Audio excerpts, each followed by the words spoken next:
everybody, it's Santina Doyle from Solo Female Van Life Lessons, and welcome back to a series of lessons that I learned while I was full-time car camping, albeit in my driveway during the time period that my son had COVID-19.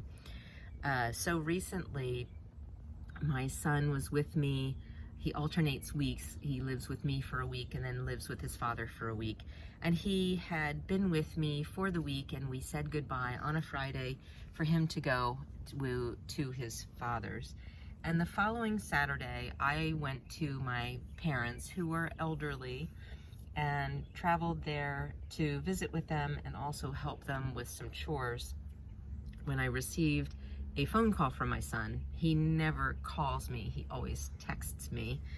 And so I knew that something was up, and when I called him back, he told me that he tested positive for COVID and was leaving his father's, who is not in good health and so at high risk, and coming to my apartment, which was fine. And so I knew that because he tested positive on a Saturday, and I had just kissed and hugged him goodbye that Friday, that I had already been exposed. So I put my masks on, I went into a different room from my parents, and from a distance we talked about what we should do. And I decided, because of the CDC recommendation that if you've been exposed, not to be around anyone who's high risk. So I decided to leave, and I did initially go to a hotel, which was only $75 a night, but still $75 a night that I wasn't expecting on paying. And while I was at that hotel, realized, why am I doing this? Why don't I just car camp? I have everything I need to do it, and I can just car camp from my driveway. So I came home the following day after working in the morning, and I went to the store and got everything that I needed, that I thought I needed, in order to be able to car camp from my driveway and my front porch. And so I did. I was out in my vehicle for probably, I'm guessing, about 10 days. It was a full week of work, as well as the 2 weekends on either side. So at least 10 days. And I learned a lot. I've been car camping for a while now, and before that I was tent camping with my family. But having to do this lifestyle full-time without going into my house was an eye-opener for me, and I'm going to share some of those lessons today with you. So today's lesson is about food. Now, when I went to my parents that Saturday, I had no idea this was going to happen, and so I didn't have any food with me. Obviously, I go there and I eat what they're eating. They fix meals for me. And so what I did when I came home was I grabbed my camping gear from the laundry room, which is separate from most of the rest of the house. So I felt safe going in to that part of the house, at least, with my masks on. And all my camping gear is in one place and easy to grab. Grabbed my kitchen supplies, grabbed my water bottle, which was empty, just a bottle, grabbed my cooler and my cooler bag, because I didn't know what I would need. Now, obviously, the cooler didn't have any ice packs in it. I used 16-ounce empty plastic water bottles that people usually buy and drink. And I fill those up and put them in my freezer normally when I go car camping, and that's my ice packs. But I didn't have the benefit of the ice packs this time. What I did have was running water. I have a spigot on the outside of my house in the back, near the driveway and near my garden, where I have a garden hose that I can water my garden with. So I knew I had water, which was fantastic. I grabbed a water bottle and I was able to fill that up, but I actually learned that I used the spigot directly to get my water. It was cooler, instead of the water being in my water bottle and getting warm throughout the day. The spigot, at least that water was cooler because it was coming directly from underground. But it was fantastic to have running water. And to tell you the truth, for washing food, for washing myself, for just getting a cool drink during the day, one of the lessons I learned is that it's going to be tough to be drinking water on the road that that is warm, because it's going to be the same temperature as the environment that you're in. It is going to be different and an adjustment, and I didn't think that cold water would make such a difference, but it did, because it went up into the 80s every day, and I relied on that cold water for quenching my thirst, and warm water probably would not have had the same good effect. So that's one thing that I learned about being full-time that I didn't anticipate. It kind of a negative about going full-time that I never thought would be a negative. I've camped for years. I've drunk the water out of my water bottles, and it never bothered me before, but I also avoided camping in really hot weather. It's one thing that I just don't enjoy at all. And so I probably never experienced having to drink really hot or tepid water before. So what I planned to do this time when I was car camping because of my son having COVID was exactly what I planned to do when I go full-time, which is not to actually stock up my kitchen with lots of food and do a lot of cooking. I'm a very lazy camper. I do not like camping. I do not like cooking over a campfire. It is messy, it is hot, it is dangerous, you can burn yourself.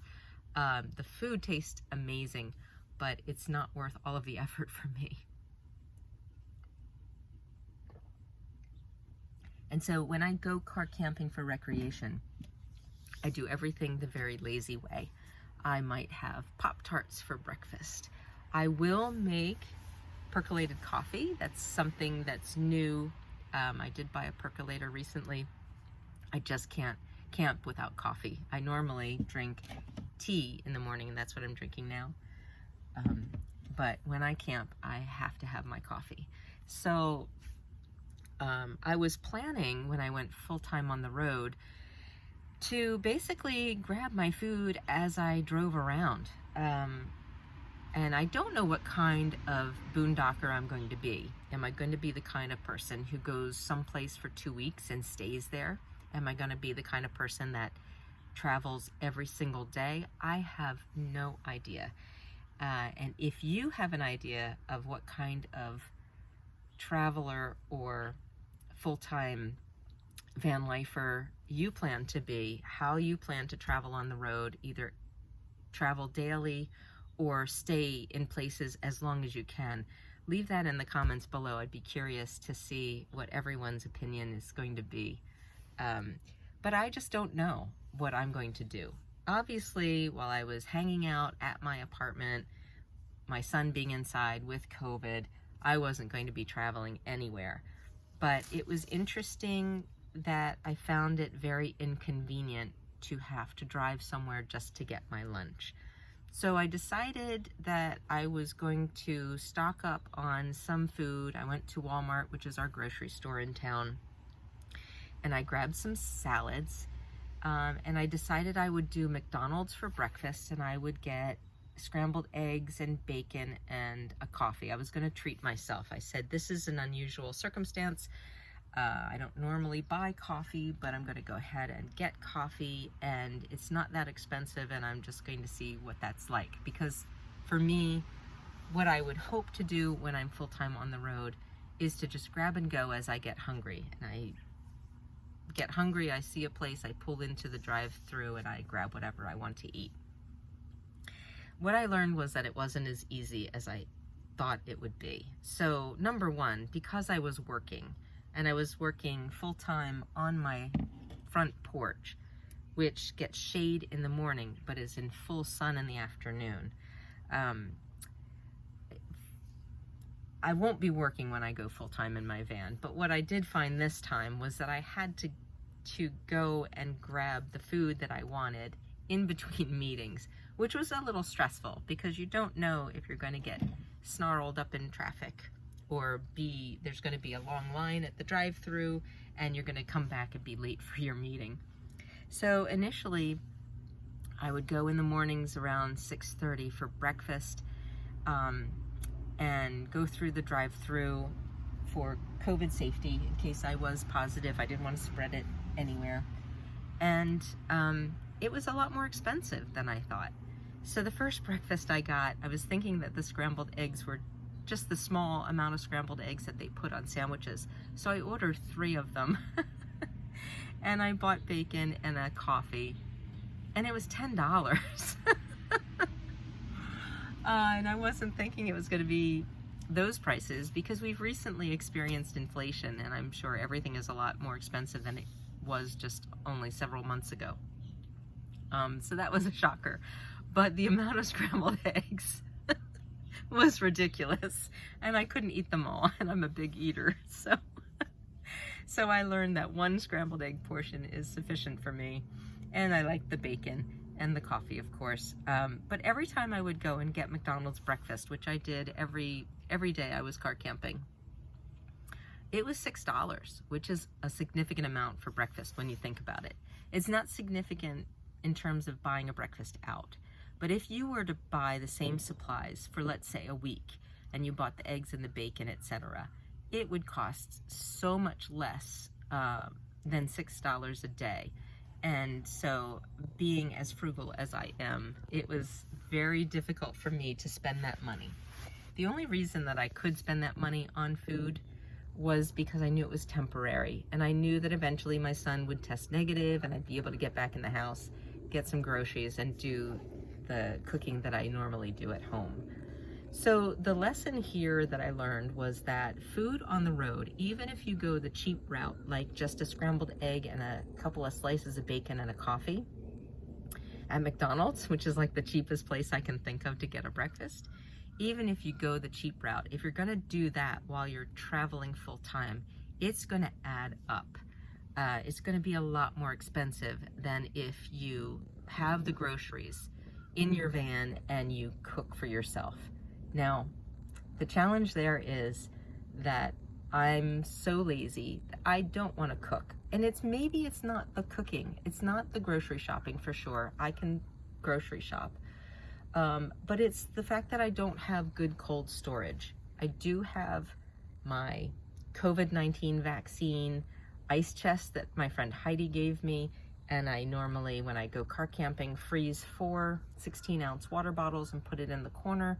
And then that's my cooler for the rest of the weekend, and it stays cold the whole weekend. But when I'm full-time on the road, I'm not going to be able to freeze my bottles. So then what am I going to do? I was not planning on purchasing ice because it won't fit in that chest cooler. It's a tiny little chest cooler. So, you know, it made me think about how I'm going to do my food on the road. Now you could say, Santina, why don't you just get a bag of bagels and eat a bagel every morning? And you don't even need to have the cream cheese with it, just a plain bagel. Well, I don't like to eat carbohydrates. Type 2 diabetes runs in my family, and so I really try to avoid that. The reason I don't cook eggs, I have my camp stove with me, my little backpacking pocket rocket. I have pots and pans with me. I could have purchased butter, eggs, bacon, you name it, whatever I wanted to cook. And I had a running water spigot, granted cold water, no hot. And I had my dishwashing detergent and a sponge to clean my pots and pans. But that's how lazy I am, it's the cleanup, guys. It's the cleanup that I don't want to deal with. And so when I get on the road full time, I'm definitely going to have to rethink this. I really was anticipating when I went full time that I would just go through drive-thrus for breakfast, drive-thrus for lunch and dinner, make it easy, just grab and go, healthier stuff like salads, but you know, not the junky fast food. But No, that's not going to work for me in terms of finances. I'm not going to have that kind of money to spend $6 at every meal. Now, what I did for lunch was a little different. So I had my cooler with no ice in it, and I grabbed a couple of salads from Walmart. They're $3 and something, and they're actually fairly tasty, and they're sufficiently large that they fill me up, even though I'm a big eater.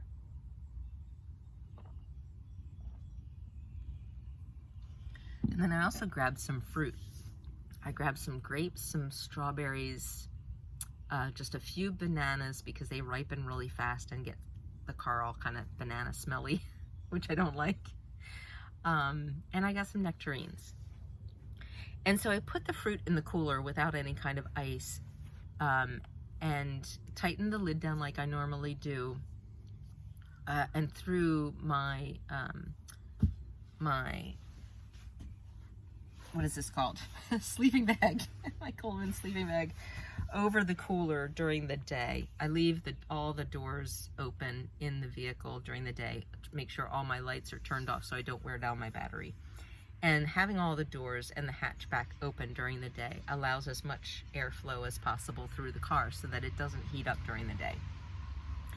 And so surprisingly, my fruit did not last as long as I thought it would, especially the strawberries. The strawberries got moldy, and was able to, the ones that weren't moldy, I washed, and I was able to eat most of those, but I did lose about half of the strawberries that I had purchased. The bananas were fine, they ripened up, and I was able to eat those just fine. I didn't have them in the cooler, actually, I had them just out. The grapes did much better than the strawberries, and the nectarines did okay. Yeah, they did fine for the week that I was in my car. I actually bought a large enough bag of nectarines that I had them way after my car camping experience, and they started turning soft. So I'm pretty sure that was as a result of being exposed to all of the heat. That whole week that I was car camping full time, it got up to the low 80s every day, and maybe 1 or 2 days it got up into the high 80s. So the fruit worked. Now the salads, when I got the salads in advance and put them in the cooler, I could tell that they, even in the protection of the very thick styrofoam cooler with a covering so that it wouldn't be exposed to direct sunlight, the salads started to wilt. And so instead of stocking up on the salads like I did initially, later on in the week, I would just run and buy a salad right before I would eat it. And that is another lesson that I learned, that having to potentially take my hatchback tent down and to move my car and go somewhere in order to get a meal, even though it's just a couple of miles down the road, fairly convenient, right?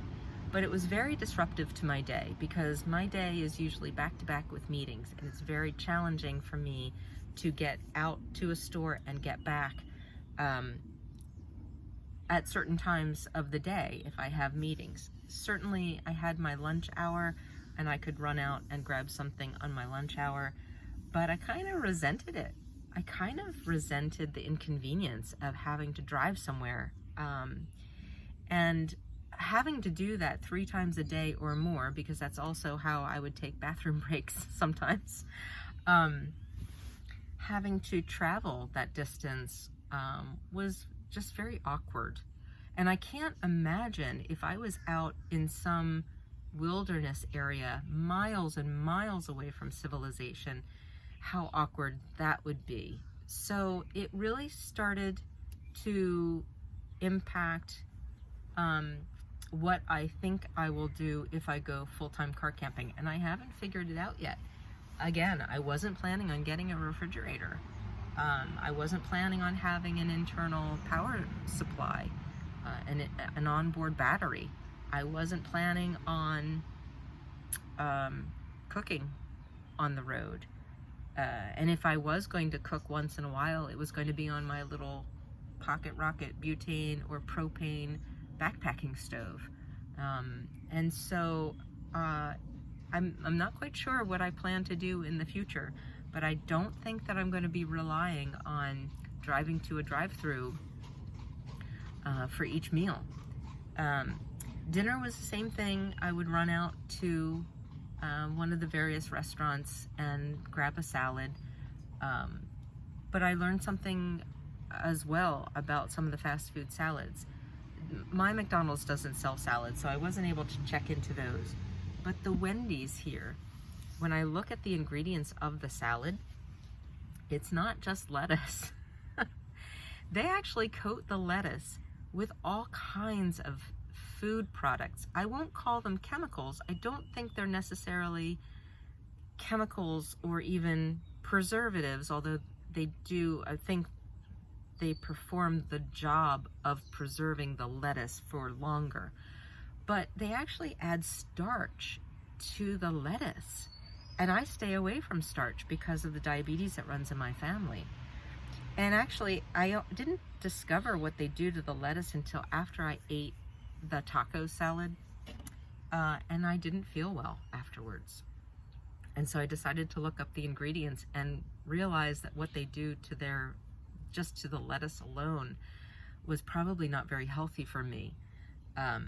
And so that was an eye-opener as well. You think fast food is not healthy, period. I mean, no, everyone knows that fast food is not healthy. But when you think about the healthy choices that you can make at a fast food restaurant, you think of the salads and you think lettuce is lettuce. But that's not the case, at least not at Wendy's.